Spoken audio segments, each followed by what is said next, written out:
ঘরে মেয়ে বউ নেই আপনার? এই বয়সেও নোংরামি করতে ইচ্ছে করছে? বাবার বয়সে একজন লোক হয়ে আপনি ছোট্ট মেয়েটাকে নোংরা স্পর্শ করছেন? মেয়ে দেখলে হুঁশ থাকে না? ভরা বাসে চেঁচিয়ে উঠল চিত্রা। সামনের সিটে বসে থাকা মধ্যবয়স্ক লোকটি হকচকিয়ে উঠলেন। সে বুঝতেই পারেনি কেউ খেয়াল করছে তাকে। তার পাশে থাকা মেয়েটিকে ততক্ষণে চিত্রা হাত টেনে উঠিয়ে নিয়েছে। চিত্রা রাগে থরথর করে কাঁপছে। সব কিছুই সে খেয়াল করছিল। মেয়েটিও ভয়ে কাঁপছে। নিজেকে নির্দোষ প্রমাণ করতে চিল্লিয়ে বলল, আমি কেন এমন করতে যাব? মাথা ঠিক আছে? যা মাথায় আসছে তাই বলে যাচ্ছেন। চিত্রার মন চাচ্ছে লোকটিকে ঠাটিয়ে থাপ্পড় মারতে। বয়সে সে অনেক বড়, তার ইচ্ছে থাকলেও কাজটি সে করতে পারবে না। বাসের লোকজন কানাঘুষা শুরু করে দিয়েছে। অধিকাংশ লোকই চিত্রাকে দোষ দিচ্ছে। চিত্রা মেয়েটিকে সামনের একটি সিটে বসিয়ে পানি খেতে দেয়। মেয়েটি এখনও কাঁপছে। চিত্রা মেয়েটিকে জড়িয়ে ধরে মাথায় হাত বুলিয়ে দেয়। তখন বাসে থাকা একজন মহিলা বলে ওঠেন, কি বাজে মেয়ে রে বাবা, বাবার বয়সে একজন লোককে অপবাদ দিচ্ছে। লজ্জাও নেই এসব মেয়েদের। লোকটির সাথে সেখানে থাকা মহিলারাও কথা শোনাতে লাগলো চিত্রা এবং মেয়েটিকে। মেয়েটি শান্ত হতেই চিত্রা নিজের কাঁধে ঝুলানো ব্যাগ থেকে নিজের মুঠোফোনটি বের করল এবং কিছুক্ষণ আগে লোকটির করা কাজটি সবাইকে দেখালো। সে জানতো সে কথাটি বললে কেউ বিশ্বাস করবে না। আগেও সে এমন ঘটনার সম্মুখীন হয়েছে, তাই তো ভিডিও করে নিয়েছে। লোকটির বড় বড় কথা সব বের হয়ে গিয়েছে। সবাই কানাঘুষা করছে, কেউ কেউ ঘৃণার দৃষ্টিতে তাকাচ্ছে। লোকটিকে বাসের লোকজন এক দফা মারল। চিত্রা দাঁড়িয়ে দেখছে এইসব লোকেদের এরকম শাস্তি হওয়া উচিত। চিত্রা বাস থেকে নেমে পড়ে মেয়েটিকে নিয়ে নামার আগে বাসে থাকা সবাইকে উদ্দেশ্য করে বলল, জীবনে সে এরকম অনেক কিছুই দেখেছে। সে মেয়েটিকে পাশের পার্কে নিয়ে আসলো, বেঞ্চে বসিয়ে নিজেও পাশে বসলো। মেয়েটি বেশ কিছুক্ষণ পর স্বাভাবিক হলো। চিত্রা খেয়াল করে দেখলো মেয়েটির বয়স 14 কি 15 হবে। ধন্যবাদ আপু, আপনি না থাকলে হয়তো আমার অভাবেই চুপ করে সহ্য করে যেতে হতো। চিত্রা ব্যাগ থেকে বোতল বের করে ঢক ঢক করে পানি খেলো। মেয়েটিকে উদ্দেশ্য করে বলল, সব সময় চুপ থাকবে না, আর কখনো মধ্যবয়স্ক লোকেদের পাশে বসবে না। আমাদের সমাজ পুরুষ মানুষের থেকেও নারীর দোষটাই বেশি দেখে। প্রতিবাদ করতে শেখো মেয়ে। ধন্যবাদ আপু, আজ আপনার থেকে অনেক কিছু শিখলাম আমি। এখন থেকে আমিও প্রতিবাদ করব অন্যায়ের। কে কি বলবে সেই সব নিয়ে ভাবতে হবে না। অন্যায় দেখলেই প্রতিবাদ করার চেষ্টা করবে, বরং নিজেকে সব সময় স্ট্রং রাখবে। জি আপু, চেষ্টা করব। আপনার নামটাই তো জানা হলো না, আপনার নামটা কি আপু? আমি চিত্রা। হ্যাঁ, চিত্রা রহমান। চিত্রা, বাহ, বেশ সুন্দর নাম। আমি অরিহা মেহরোজ। আপনিও যেমন দেখতে, নামটিও আপনার তেমন। আপনি কোথায় যাচ্ছিলেন আপু? বান্ধবীর বাড়িতে যাচ্ছিলাম। তোমার তো আজ স্কুল যাওয়া হলো না। কোন ক্লাসে পড়ো? আমি তো নবম শ্রেণীতে পড়ছি। আমার জন্য তো আপনার আজ বান্ধবীর বাড়িতে যাওয়া হলো না। আমি খুবই দুঃখিত আপু। চিত্রা উঠে দাঁড়ালো। অরিহাও ঝটপট করে দাঁড়িয়ে পড়ে। আসলে তার চিত্রাকে ভীষণ ভালো লেগেছে। চিত্রাকে হাত ধরে সময় দেখে নিল 10:15। চিত্রা অরিহাকে উদ্দেশ্য করে ক্ষীণ কণ্ঠে শুধালো, তোমার বাড়ি কোথায় বলো, তোমাকে পৌঁছে দিয়ে আসি। অরিহা উত্তেজিত হয়ে পড়েছে। একটু আগে তার সাথে ঘটা ঘটনার কথা ভুলতে বসেছে। তার চিত্রাকে এতটাই ভালো লেগেছে, গড়গড় করে নিজের বাড়ির ঠিকানা বলে দিল। চিত্রা কিছুটা অবাক হলো। মেয়েটির বাড়ি তার বাড়ির পাশে। চিত্রা একটি রিকশায় চড়ে বসলো অরিহাকে নিয়ে। অরিহা দেখে চলেছে চিত্রাকে। একটা মেয়ে এতটা সাহসী কী করে হয়, সে এইসবই ভাবছে এবং মনে মনে প্রতিজ্ঞা করলো সে নিজেও এমন হবে একদিন। অরিহাদের বাড়িটা চিত্রাদের বাড়ির পাশে, তবে চিত্রা চেনে না তাদের। এত বছর ছিল না কেউ, ভাড়া দেওয়া ছিল। তবে শুনেছিল বাড়ির মালিক এসেছে। ভাড়া মিটিয়ে বাড়িতে প্রবেশ করলো চিত্রা অরিহাকে নিয়ে। দোতলায় নিয়ে গেল অরিহা চিত্রাকে। সদর দরজা খোলাই ছিল। ভিতরে প্রবেশ করে অরিহা চেঁচিয়ে ওঠে, আম্মু, আম্মু কোথায় তুমি? অরিহার মা বেলি বেগম রান্নাঘর থেকে ছুটে এলেন। মেয়েকে এই সময় বাড়িতে দেখে কিঞ্চিত অবাক হলেন। সাথে আবার অপরিচিত একজন মেয়েও আছে। বেলি বেগম মেয়েকে উদ্দেশ্য করে শুধালেন, কি রে, তুই এই সময় এখানে? তোর তো স্কুলে থাকার কথা এখন। আর উনিই বা কি? চিত্রা এবার বলল, আন্টি আমি চিত্রা, ওকে আমিই নিয়ে এসেছি। আপনাকে কিছু কথা বলার ছিল, বলতে পারি? আগে বসো মা, তারপর বলো কি করেছে এই পাজি মেয়ে। চিত্রা বসলো। বেলি বেগমও অন্য সোফায় বসলো। অরিহা মাথা নিচু করে দাঁড়িয়ে আছে। নিশ্চয়ই মা জানলে তাকে ভীষণ বকবে। বাসে তো সে শখ করে উঠেছিল। বাসে উঠতে তার ভীষণ ভালো লাগে। চিত্রা সব খুলে বলল বেলি বেগমকে। বেলি বেগম শুনে হতভম্ব। তার ছোট মেয়েটির সাথে কি হলো? আজ সবাই ব্যস্ত বিধায় একা ছেড়েছিল সে অরিহাকে। আর এই মেয়ে বাসে উঠে এত কাহিনী করলো। আন্টি ওকে বকবেন না, ছোট মানুষ, ভুল করেছে। তবে চেষ্টা করবেন এরপর থেকে ওকে স্কুলে দিয়ে আসার। একা কোথাও যাওয়া নিরাপদ নয়। ধন্যবাদ মা তোমার আমার মেয়েটাকে সাহায্য করার জন্য। আসলে আজ আমার ছেলেটা একটু ব্যস্ত, তাই একা ছেড়েছিলাম। রিক্সা করে যেতে বলেছিলাম, তবে ও যে বাসে করে যাবে কে জানতো। আন্টি আপনি ওকে এখানকার স্কুলে ভর্তি করিয়েন, দূরের স্কুলে যাওয়ার প্রয়োজন নেই। হ্যাঁ মা, আমি ভেবেছি এখানের স্কুলেই ওকে ভর্তি করিয়ে দেব। আর যেতে দিতে চাইছিলাম না আমরা কেউ, উনি জোর করে গিয়েছেন। চিত্রা উঠে দাঁড়িয়ে বলল। আন্টি আজ উঠি, অনেক দেরি হয়েছে। বেলি বেগম অনুরোধ করে চিত্রাকে উদ্দেশ্য করে বললেন, কিছু খেয়ে যাও মা। না না আন্টি, আজ উঠি, অন্য একদিন। আজ দেরি হয়ে গিয়েছে। বাড়ি কোথায় তোমার মা? আন্টি আপনাদের পাশের বাড়িতে আমাদের বাড়ি। ও, তুমি তাহলে আরমান সাহেবের মেয়ে? গতকাল তোমাদের বাড়িতে গিয়েছিলাম। তোমার আম্মা অনেক ভালো মনের মানুষ। তুমি কিন্তু আবার আসবে চিত্রা। জি আন্টি, আসবো। বেরিয়ে যাওয়ার সময় চিত্রা অরিহাকে বলল, এমন আর করো না, একা বের হওয়া নিরাপদ নয়। এখন গিয়ে বিশ্রাম নাও। আন্টি কিছু বলবেন না তোমায়? অরিহা প্রতি উত্তরে হাসল। চিত্রাও বের হলো বাড়ি থেকে। সিঁড়ি দিয়ে নামার সময় বেখেয়ালিতে কারোর সাথে ধাক্কা খেল।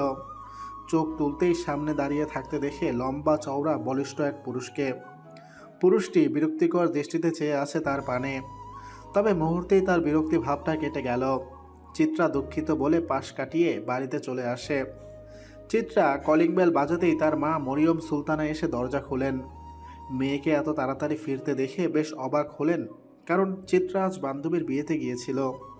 চিত্রা ক্লান্ত শরীরটা সোফায় এলিয়ে দিল। চিত্রা, তুই আজ এত তাড়াতাড়ি এলি যে? এখন বলার একটু শক্তি নেই। আম্মা তুমি আমাকে খাবার দাও, খিদে লেগেছে। মরিয়ম সুলতানা বুঝলেন মেয়ে আবার কিছু করে এসেছে। মেয়েকে ধমক দিয়ে বললেন, তুই আবার ঝামেলা করে এসেছিস? কবে ঠিক হবি তুই? আম্মা আমি সত্যি অনেক ক্লান্ত। তুমি খেতে দেবে না যাবো নিজের রুমে? তুই আমার একটা কথাও শুনিস না। বাপ মেয়ে দুটোই এক। আমায় জ্বালিয়ে মারলো, আরেকটা তো টোটো করে ঘুরে বেড়াচ্ছে। মরিয়ম সুলতানা চলে গেলেন বকতে বকতে। চিত্রা হতাশার নিঃশ্বাস ফেলে নিজের রুমে চলে আসলো। ব্যাগটা জায়গা মতো রেখে বিছানায় ধপাস করে শুয়ে পড়ল। ক্লান্ত সে, প্রচণ্ড ক্লান্ত। সকালে দেরি হওয়ায় না খেয়েই বেরিয়ে পড়েছিল। শরীর চলছে না আর। ফোনটাও বেজে উঠল। হাতড়ে ফোনটা চোখের সামনে ধরল। স্ক্রিনে সাজিয়া নামটা জলজল করছে। সাজিয়া তার প্রিয় বান্ধবী। আজ আসলি না কেন চিত্রা? আমরা সবাই অপেক্ষা করেছি। বেচারে মিহি মন খারাপ করেছে। অসুস্থ তুই?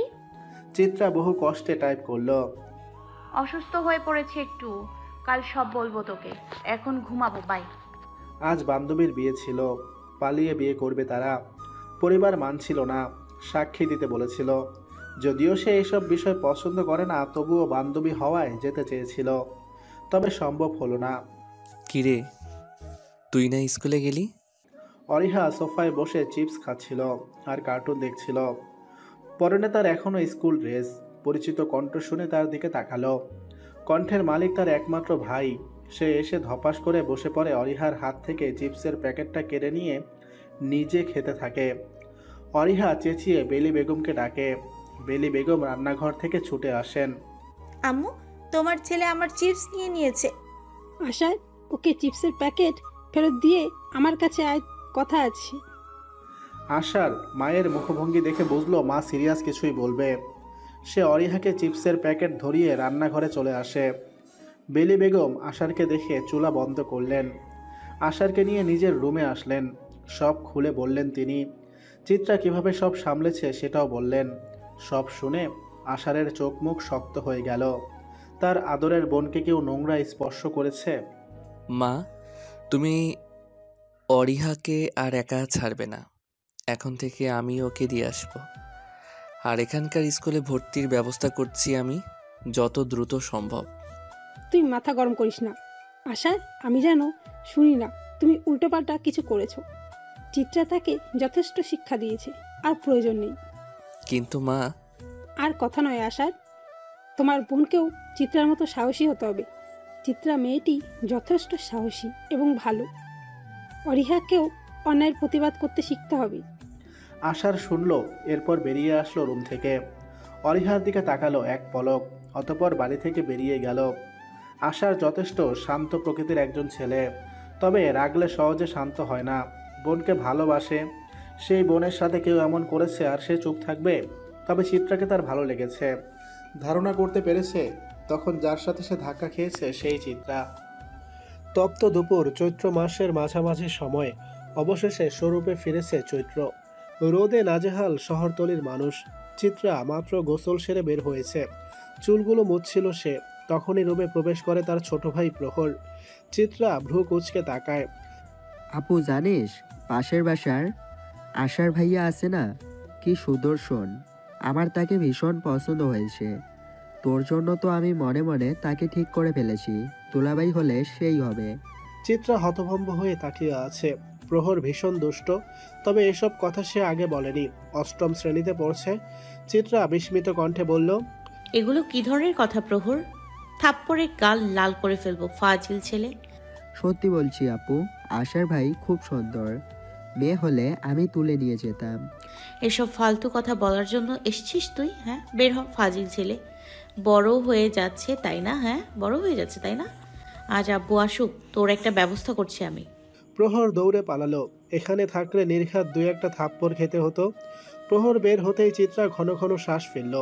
ছেলেটা দিন দিন বাদরে পরিণত হচ্ছে, এত দুষ্টুমি করে। প্রতিদিনই প্রায় বাড়িতে নালিশ আসে তার নামে। চিত্রা ভীষণ বিরক্ত প্রহরের উপর। তবে আশারটাকে সে তো চিনে না এই নামে কাউকে। এই এলাকায় এই নামে কেউ থাকেও না বোধ হয়। চিত্রা মাথা থেকে ঝেড়ে ফেললো এসব চিন্তা। মাথাটা ধরেছে তার ভীষণ। এক কাপ চা না খেলে মাথা ব্যথা কমবে না তার মোটেও। যদিও ওই ভর দুপুরে মা যদি তাকে চা বানাতে দেখে তাহলে আরেক কেলেঙ্কারি বাঁধাবে। চিত্রা নিঃশব্দে রুম থেকে বের হলো। মায়ের রুমে উকি দিয়ে দেখলো মা নামাজ পড়ছে। এই ফাঁকে চা বানাতে হবে। চা খেয়ে বিছানায় গা এলিয়ে দিল। আজ সকালে কত কিছুই না হলো। অরিহা মেয়েটার জন্য একটু বেশি খারাপ লাগছে চিত্রার। ছোট্ট মেয়েটার সাথে অসভ্য লোকটি কি করেছে ভাবতেই ঘৃণা লাগছে। এইসব পুরুষ মানুষকে ঘৃণা করে চিত্রা। যে পুরুষ নারীকে সম্মানই করতে পারে না, সে পুরুষের কাতারেই পড়ে না। সমাজে অনেক আবর্জনা আছে। ভালো মানুষের মুখোশের আড়ালে আসলে একজন নোংরা মস্তিষ্কের লোক। আজকের লোকটা তার মধ্যে একজন। নারী মানেই দাসী নয়, নারী সব পারে। নারী শান্ত, নারী প্রলয়ঙ্কারী, আবার নারী বুননকারী। যে নারীকে সম্মান শ্রদ্ধা করে সেই আসল পুরুষ। চিত্রা ঘুম থেকে উঠেছে মাত্র। দুপুরে না খেয়েই ঘুমিয়েছে। মুখ ধুয়ে রুম থেকে বের হতেই বসার রুমে মরিয়ম সুলতানার সাথে পাশের বাড়ির রেহানা আন্টিকে দেখলো। কথা বলছেন তারা। সালাম দিয়ে রান্নাঘরে আসলো। খাবার নিয়ে টেবিলে বসে খাচ্ছে চিত্রা। তখনই বসার ঘর থেকে সেই মহিলার কণ্ঠ শুনতে পেল। মহিলাটি মরিয়ম সুলতানাকে বলছেন, আপা, আপনার মেয়ের তো কুড়ি পেরোলো, তো 1-2 বছর আগে বিয়ে কবে দিবেন? বয়স হলে কিন্তু ভালো পাত্র পাবেন না। আমার কাছে ভালো পাত্র আছে আপা। মরিয়ম সুলতানা জোরপূর্বক হেসে বলেন, আপা, আমরা এসব নিয়ে ভাবছি না। চিত্রার পড়াশোনা শেষ হোক, তারপর দেখা যাবে। মহিলা মুখ বাঁকিয়ে বললেন, ভালো কথা বলেছি ভাবি, শুনলেন না তো? বয়স বাড়লে ছেলে পাবেন না, এখন বিয়ে দিলেই ভালো, পরের বাড়ি চলে যাবে, আপনাদের আর চিন্তা করতে হবে না। তার উপর আবার মেয়ে বেশি সাহসী, রং রং করে বেড়ায়। চিত্রা হাত ধুয়ে বসার রুমে আসলো। মরিয়ম সুলতানা চমকে উঠলেন। মেয়ে যে এখন কথা শুনিয়ে দিবে এই মহিলাকে তা ভালো মতোই জানা তার। তিনি চোখ দিয়ে ইশারা করলেন চিত্রাকে যেন কথা না বাড়ায়। তবে চিত্রা কি থেমে থাকার মেয়ে? আমার চিন্তা আপনাকে করতে হবে না আন্টি। আমি সাহসী এবং রংঢং যাই করি তা আপনাকে দেখতে বলেনি কেউ। আপনি আমাকে খাওয়াচ্ছেন না, পড়াচ্ছেনও না। আমার বাবা মা খাওয়াচ্ছে এবং পড়াচ্ছে। আমায় বয়স বাড়লে ছেলে পাওয়া গেল কি না, আমার বয়স বাড়লে ছেলে পাওয়া গেল কি গেল না তাও দেখতে বলেনি কেউ আপনায়।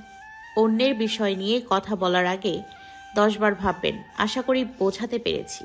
চিত্রা স্থান ত্যাগ করল। মহিলার মুখটা অপমানে শুকিয়ে গেছে। সে তাড়াতাড়ি করে বেরিয়ে গেল। চিত্রা এখনও রাগে ফুঁসছে। এই সমাজের কিছু মহিলাই সমাজটাকে নোংরা করছে। আসলে নারী নারীর শত্রু। কিভাবে পারে একটা মেয়েকে অপমান করতে, নিচু করতে? চিত্রা 2টা টিউশনি করায়। সন্ধ্যার একটু আগে একজন নবম শ্রেণীতে পড়ুয়া মেয়েকে পড়ায় সে। তৈরি হয়ে বাড়ি থেকে বেরিয়ে গেল।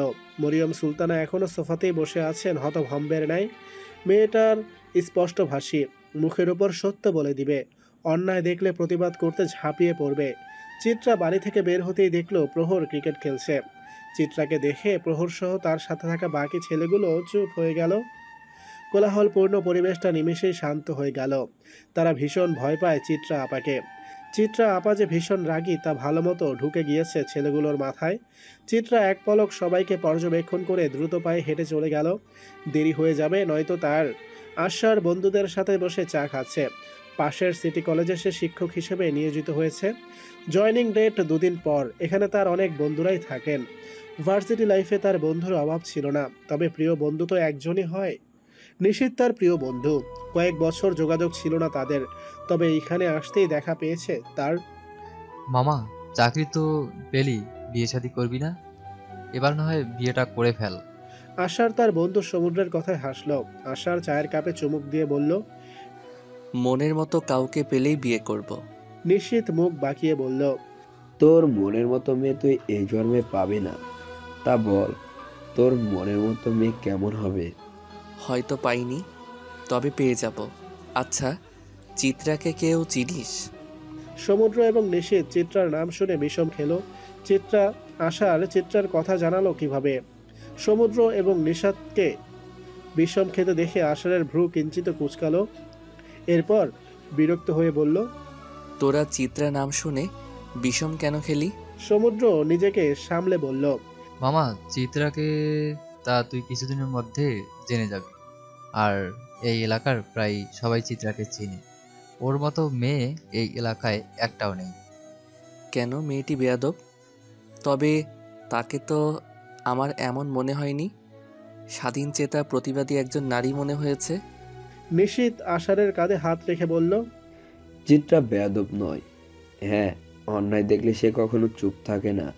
প্রতিবাদে একজন নারী, তবে ছেলেদের থেকে সে দূরে থাকে। এই এলাকায় তেমন বাজে ছেলেও নেই, শুধু ওই মেয়েটার জন্য। মেয়েটাকে প্রথমবার কেউ দেখলে নির্ঘাত সাধারণ সহজ সরল মেয়ে বলবে, তবে সে ততটাই ভয়ঙ্কর। পুরুষ বলতে বাপ ভাই ছাড়া কারো সাথে মিশে না সে। যতটুকু শুনেছি, মেয়েটি প্রেম ভালোবাসা বিশ্বাসী নয়। আশারের আগ্রহ বাড়ল চিত্রার প্রতি। মেয়েটাকে তার ভীষণ ইন্টারেস্টিং লেগেছে। তারও এমন স্বাধীনচেতা মেয়ে পছন্দ। আশার চায়ের কাপটি ফেরত দিল এবং টাকা পরিশোধ করে বলল, চিত্রা বেশ ইন্টারেস্টিং, তাকে আমার ভালো লেগেছে। সমুদ্র এবং নিশিত হতভম্ব হয়ে তাকিয়ে রয় আশারের পানে। আশার স্বাভাবিক ভঙ্গিতে পকেটে হাত গুজে দাঁড়িয়ে আছে। দুজন একে অপরের দিকে তাকিয়ে আবারও আশারের দিকে তাকালো। সমুদ্র মাথায় হাত দিয়ে বলল, ভাই, তোর ভালো লাগাকে এখানেই দমিয়ে রাখ। চিত্রার থেকে দূরে থাকাটাই শ্রেয়। চিত্রা একজন অন্যরকম নারী, তবে পুরুষদের তেমন পছন্দ করে না। বাপ ভাই ছাড়া তাকে এখন পর্যন্ত কারোর সাথে কথা বলতেও দেখা যায়নি। So what? তার ব্যক্তিত্ব আমার চমৎকার লেগেছে। বাদ দে ভাই চিত্রার কথা, আর দয়া করে ওর সাথে কথা বলতে যাস না, অপমান করে দিবে। আমার তো প্রথম দিন তাকে দেখে ভীষণ পছন্দ হয়েছিল। আমাকেও 2-1টা কথা শুনিয়ে দিয়েছে। সমুদ্রের কথায় আশার ও নিশিত ফিক করে হেসে দেয়। টুকটাক কথা বলে বিদায় নেয় আশার তাদের থেকে। আশারা এই এলাকাতে এসেছে 3 দিন হয়েছে। আশারের জন্যই মূলত এখানে আসা। বাড়িটা তাদের ভাড়া দেওয়া ছিল। আশারের যে কলেজে চাকরি হয়েছে এখান থেকে সেইটা অনেকটা কাছে, তাই এখানে আসা। আশার বাড়ি এসে সোজা বোনের রুমে চলে আসে। সে খোঁজ দিয়েছিল ব্যাপারটা নিয়ে। লোকটা হাসপাতালে ভর্তি। লোকজন ভালোই মেরেছে তাকে। দরজায় টোকা দিয়ে বলে, অরিহা আসবো? অরিহা ভেতর থেকে বলল, হ্যাঁ ভাইয়া, আসো। আশার রুমে প্রবেশ করে। অরিহা পড়ার টেবিলে বসে পড়ছে। আশার বিছানায় বসে বোনকে কাছে ডাকে। অরিহা বই বন্ধ করে আশারের পাশে এসে বসে। আশা আর বোনের মাথায় হাত বুলিয়ে দিয়ে বলল, আজ যা হয়েছে তার জন্য আমি দুঃখিত অরি। আমি যদি তোকে দিয়ে আসতাম তাহলে কখনোই এমন হতো না। ভাইয়া যা হয়েছে হয়েছে বাদ দাও। চিত্রা আপু সব সামনে নিয়েছে। আপুর থেকে আমি অনুপ্রেরণা পেয়েছি। এখন থেকে আমিও অন্যায় হলে চুপ থাকবো না। আশার ঠোঁট বিস্তৃত করে হেসে বলল, গুড মাই কিউট সিস্টার। তোমাকেও সাহসী হতে হবে। তুমিও তাহলে তোমার চিত্রা আপুর মতো হও। অরিহা মাথা নাড়ায়। আশার ভালো করে পড়তে বলে বের হয়ে যায় রুম থেকে। মায়ের সাথে দেখা করে রুমে আসলো। একটু বিশ্রাম নিবে এখন সে। বিছানায় গা এলিয়ে দিয়ে বিড়বিড় করে বলল, চিত্রা, আপনায় জানার আগ্রহ আমার প্রতি মুহূর্তে বেড়ে চলেছে। কি করে নিজের আগ্রহ দমাবো বলুন তো? মিস, আজ একটু কম পড়ি। সন্ধ্যায় আমার একজন বান্ধবীর জন্মদিন। আসলে না গেলে রাগ করবে। চিত্রা মৃদু হেসে বলল, আচ্ছা ঠিক আছে, আচ্ছা ঠিক আছে, আজ কম সময় পড়াবো। তাহলে ঝটপট নিজের পড়াগুলো দিয়ে দাও। কিছু অঙ্ক করিয়ে ছুটি আজ। রুবাইয়া আখি জোড়া খুশিতে চিকচিক করে ওঠে। দ্রুত নিজের পড়া দিয়ে দেয়। চিত্রা কয়েকটি অঙ্ক করিয়ে বিদায় নেয়। বাড়ি থেকে বের হওয়ার সময় হুট করে রুবাইয়ার চাচাতো ভাই আরান চিত্রার হাত ধরে ফেলে। চিত্রা মেজাজ বিগড়ে যায়। আগেও ছেলেটা তাকে বিরক্ত করেছে, সে ছাড় দেয়নি। তবে আজ মাত্রা ছাড়িয়ে ফেলেছে এই ছেলে। হাত ছাড়িয়ে নেয় সে। আরান আবারও চিত্রার হাত ধরতে চায়। সে করুণ কণ্ঠে বলে, চিত্রা, আমি সত্যি তোমাকে ভীষণ পছন্দ করি। দয়া করে আমাকে গ্রহণ করে নাও। তোমাকে সুখী রাখবো, বিশ্বাস করো। চিত্রা বহু কষ্টে এতক্ষণ নিজেকে সংযত রেখেছিল। এবার আর পারল না, থাপ্পড় মেরে বসলো তাকে। আরান গালে হাত দিয়ে করুণ চোখে তাকিয়ে রইল চিত্রার পানে। চিত্রা আরানের কলার টেনে বাড়ির ভেতরে প্রবেশ করে। ছিপছিপে পাতলা শরীর হওয়ায় আরান চিত্রাকে বাধা দিতেও পারেনি। লম্বা চিত্রার মতোই। চিত্রার সাথে পেরে ওঠার কোনো কারণও নেই। চিত্রা ফাইট জানে, সব পদ্ধতি কৌশল তার শেখা। ফ্লোরে ফেলে দিল। বসার ঘরে উপস্থিত সকলে দাঁড়িয়ে পড়ে। চিত্রা সবাইকে উদ্দেশ্য করে বলে, আপনাদের এই অসভ্য লম্পট ছেলেকে আমার থেকে দূরে থাকতে বলবেন। আজ থাপ্পড় মেরেছি, কাল হাত ভেঙে দিব। আমাকে স্পর্শ করার সাহস কোথা থেকে পায়? রুবাইয়া ভাইয়ের সম্পর্কে এমন কিছু শুনে ঘৃণার দৃষ্টিতে তাকালো। রুবাইয়ার মা তাকে ঘরে পাঠিয়ে দিলেন। রুবাইয়াদের যৌথ পরিবার, সবাই একসাথে থাকেন। আরানের বাবা এসে তাকে থাপ্পড় মেরে বলল, ছি ছি ছি, এই দিন দেখার জন্য তোকে মানুষ করেছিলাম, বেরিয়ে যা বাড়ি থেকে। চিত্রা মা, আমরা সবাই ক্ষমা চাচ্ছি তোমার কাছে, ক্ষমা করে দিও। আঙ্কেল, আপনার ছেলেকে বলবেন আমার আশেপাশেও যেন তাকে না দেখি। যে পুরুষ নারীকে সম্মান করতে পারে না সে পুরুষ বলে গণ্যই হয় না।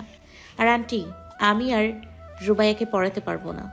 রুবাইয়ার মা দ্রুত চিত্রার কাছে এসে ওর হাত ধরে বলল, দয়া করে আমার মেয়েটাকে পড়িও মা।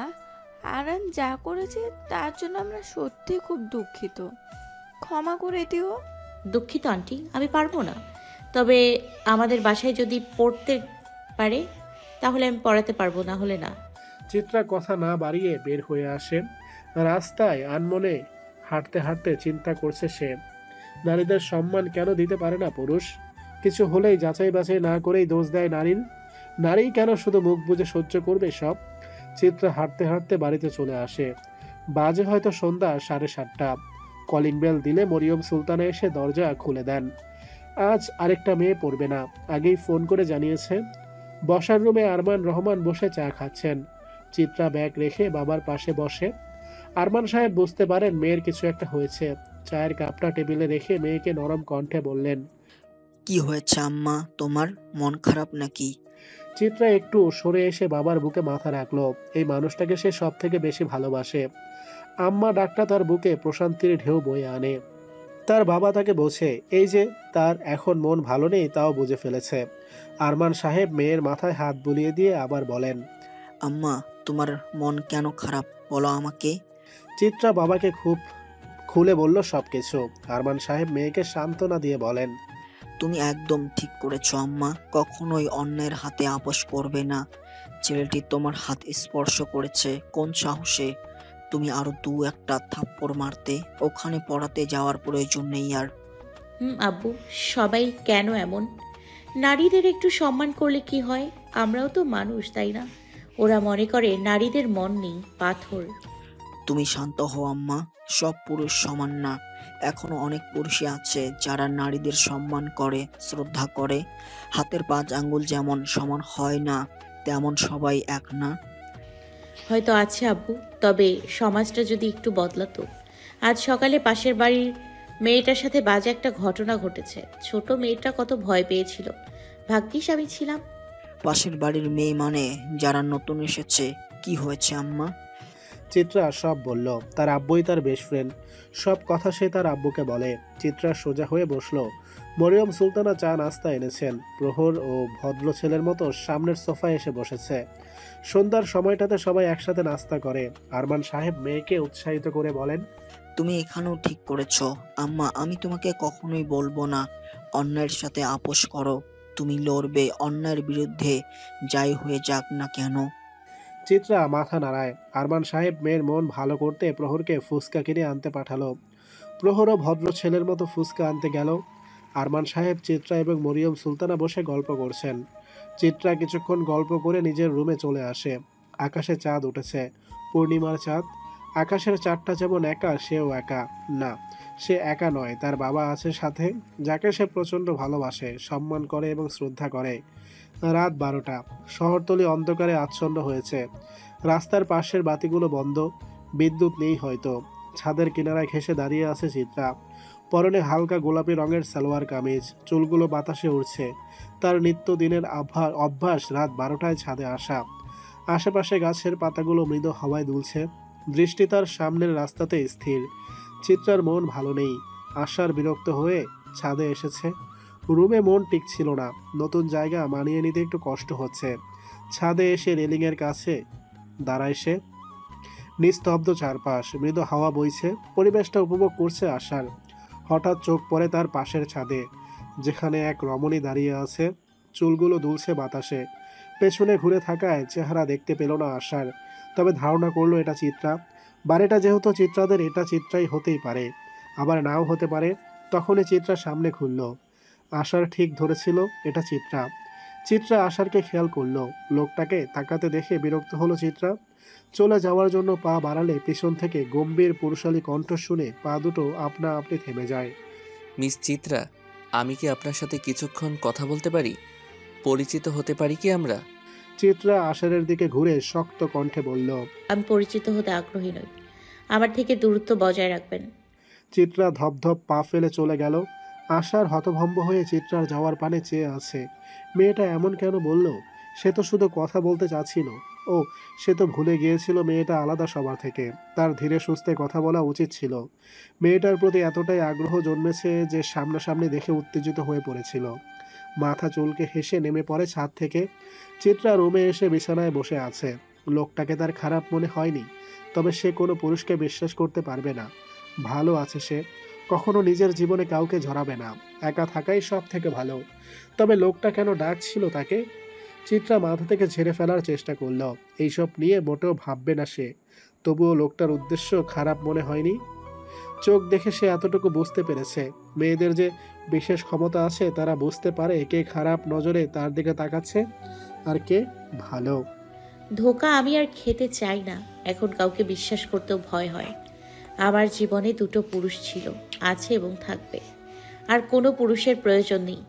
চিত্রা সকাল সকাল তৈরি হয়ে ভার্সিটির উদ্দেশ্যে রওনা হলো। এখান থেকে রিকশায় করে যেতে তার 10-15 মিনিটের মতো লাগে। ভার্সিটিতে এসে সাজিয়াকে খুঁজতে থাকে। কল করে সে সাজিয়াকে, তবে সাজিয়া রিসিভ করে না। ক্যাম্পাসের শেষ দিকে আসলে সাজিয়াকে দেখতে পায়। সাজিয়া নীরব হয়ে বসে আছে। জায়গাটা দুজনের ভীষণ প্রিয়।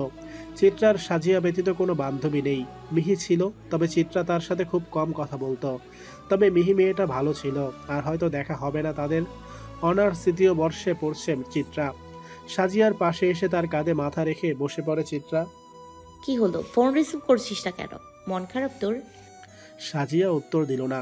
চিত্রা এবার একটু চিন্তিত হলো। মেয়েটা কখনো এমন করে না, তবে আজ কেন এমন করছে? সে কাঁধ থেকে মাথা উঠালো। সাজিয়ার মুখোমুখি বসে বলল, কি হয়েছে তোর? এমন কেন করছিস? তোর মামি কিছু বলেছে? সাজিয়া তাচ্ছিল্য হাসলো, যেই হাসিতে লুকিয়ে আছে হাজারো লুকায়িত অনুরক্তি।